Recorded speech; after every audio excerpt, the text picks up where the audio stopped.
मनोहर लाल खट्टर और नरेंद्र मोदी के लिए हरियाणा से परेशान करने वाली खबर है, क्योंकि 2019 के चुनाव में 10 की 10 सीटें भाजपा के खाते में हरियाणा ने दी थी। लेकिन अब इंडिया गठबंधन ने जिस प्रकार से अपनी रणनीति तैयार की है, उस रणनीति से भाजपा के लिए बड़ी मुसीबत खड़ी होने वाली है।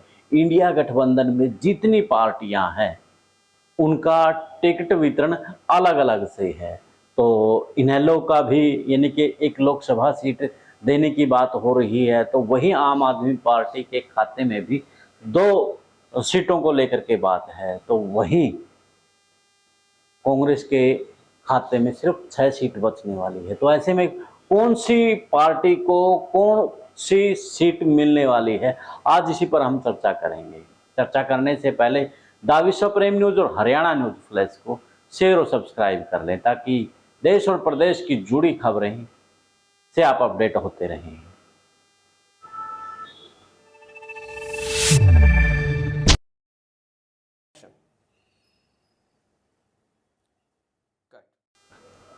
सभी को नमस्कार, राम राम। मैं कुलदीप खंडेलवाल, द विश्व प्रेम न्यूज और हरियाणा न्यूज फ्लैश।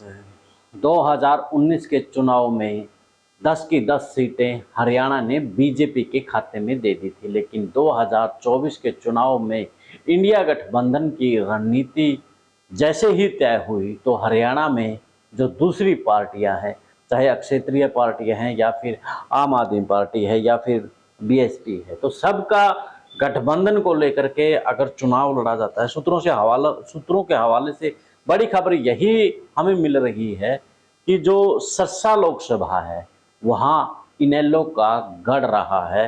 तो सरसा लोकसभा से इनेलो का प्रत्याशी, इनेलो का उम्मीदवार को उतारा जा सकता है।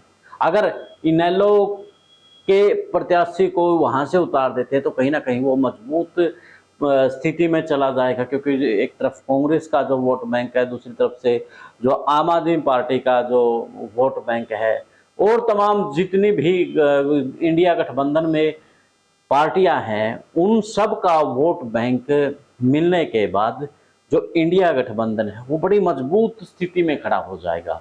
और इनेलो तो सरसा जिले में तो खास तौर पर, और उसके अलावा हम बात करें नरवाना विधानसभा और टोहाना रतिया विधानसभा, वहाँ पर भी इनेलो की स्थिति ठीक है। तो यानी कि सीधे तौर पर यही कहा जा सकता है कि इनेलो के जो बुरे दिन थे वो इस लोकसभा से अच्छे दिनों में तब्दील हो सकते हैं। यानी कि जो टोंड दुष्यंत उन पर कसता था कि कितने कम प्रतिशत पर इनेलो आ गई है, वही इनेलो अब ऊपर जा सकती है।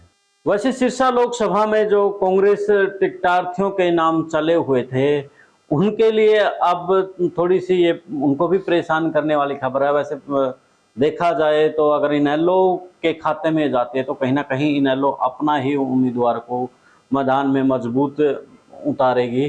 तो उसके बाद की बात करें कुरुक्षेत्र लोकसभा की, तो कुरुक्षेत्र जो लोकसभा है वो आम आदमी पार्टी के खाते में जा सकती है। और वहां से जो दूसरी ही पार्टियां हैं, जिसमें बीआरएस और आरएलडी जो जयंत चौधरी की है, तो वो भी यानी कि उसमें तीनों पार्टियों में से एक चेहरा आ सकता है। वहां पर जरूरी नहीं है कि जो आम आदमी पार्टी का ही चेहरा है, वहां से जो दूसरी पार्टी है, बीआरएस है या आरएलडी है, इनका भी कोई न कोई मजबूत चेहरा मैदान में आ सकता है। कुरुक्षेत्र जो लोकसभा यानी कि सबसे मजबूत बीजेपी का गढ़ रहा है। नायब सिंह सैनी 2019 के चुनाव में सबसे बड़ी लीड निकाल करके ले गए थे। तो ऐसे में कुरुक्षेत्र लोकसभा में तो खास तौर पर इंडिया गठबंधन की नजर है। उसके बाद बात करें फरीदाबाद की, तो फरीदाबाद में भी सूत्र यही बता रहे हैं कि आम आदमी पार्टी को वहां से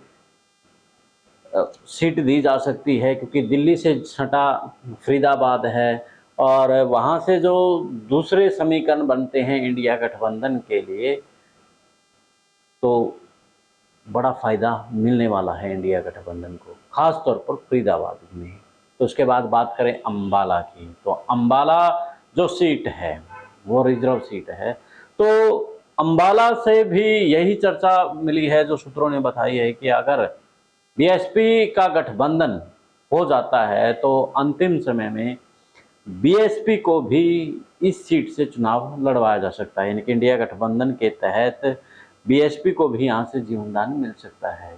इस प्रकार से इंडिया गठबंधन ने अब हाल फिलहाल में उपचुनाव में एक जीत हासिल की है और उनका वोट प्रतिशत बढ़ा है, तो उसी वोट प्रतिशत के तहत बीएसपी अंबाला से चुनाव लड़ सकती है। तो मनोहर लाल खट्टर और नरेंद्र मोदी के लिए बड़े परेशान करने वाली ये खबर है, क्योंकि मैंने पहले ही बताया था कि 2019 के जो चुनाव थे, हरियाणा से 10 की 10 सीटें नरेंद्र मोदी की झोली में डाली थी, तो ऐसे में 6 सीटें कांग्रेस के पास रह सकती हैं।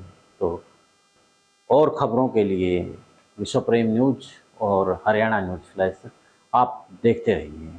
अब मुझे दें इजाज़त, मिलते हैं एक नए वीडियो में। आपकी राय जरूर इसमें चाहूँगा कि जिस प्रकार से सरसा से अगर इनेलो को और फरीदाबाद और कुरुक्षेत्र से आपको और अंबाला से अगर बीएसपी गठबंधन में आ जाती है तो टिकट मिल जाती है, तो कितनी मजबूत रहेगा इंडिया गठबंधन, भाजपा को क्या वो हरा पाएंगे। आपकी प्रतिक्रिया कमेंट्स बॉक्स में हमें जरूर दें। देश और प्रदेश की खबरों के लिए द विश्व प्रेम न्यूज और हरियाणा न्यूज फ्लैश को शेयर सब्सक्राइब कर लें। अब मुझे दें इजाज़त, जिंदाबाद।